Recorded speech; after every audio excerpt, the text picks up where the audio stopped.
Like reading a bedtime story to one person in a dark room. Let the silences breathe. There's a new guy at the office. Call him Danny. Danny is a lot. He laughs too loud at his own jokes. He asks too many questions. He wants everyone to like him, and you can see him wanting it, which somehow makes it worse. And the man 2 desks over cannot stand him. Not dislikes, can't stand. He's good at his job, contained, unbothered, the kind of man who prides himself on needing nothing from anyone. And every time Danny bounds over, open and eager and hungry to be seen, something in him goes tight and cold. He couldn't tell you why it's so much. He just knows it is.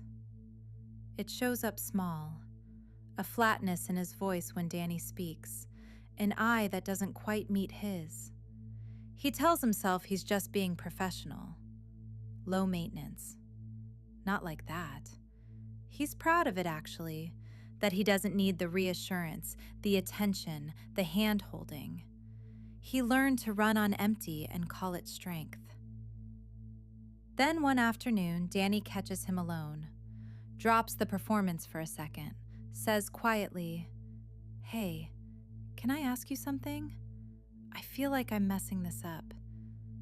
Do you think I'm doing okay here?" A real question. A door opening. And he, who could have said one kind thing, feels the old tightness rise and says, "You're fine. You worry too much." And turns back to his screen. And Danny nods and shrinks and goes. And something in the room gets a little smaller. He doesn't know it yet, but he didn't just shut a door on Danny. He shut it on someone else. It could have ended there. It usually does. But that night he can't shake it. Danny's face, that question. Do you think I'm doing okay? And somewhere under the irritation, something older stirs, a memory he hasn't touched in years. He's small, 8 maybe. He's just run to someone, a father, big and tired, needing something. To be told he did well, to be held for a second. And the man looks down and says the words that will quietly run the rest of his life. "Don't be so soft. You don't need all that." And the boy learns the lesson fast, the way children do. He files the need away.